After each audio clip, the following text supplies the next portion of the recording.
Hey everyone, welcome back. In this video, I'll show you how to fix the Schwab something went wrong issue error. First, check your internet connection and ensure that it is stable.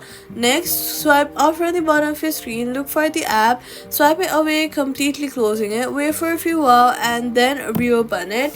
This will fix temporary glitches.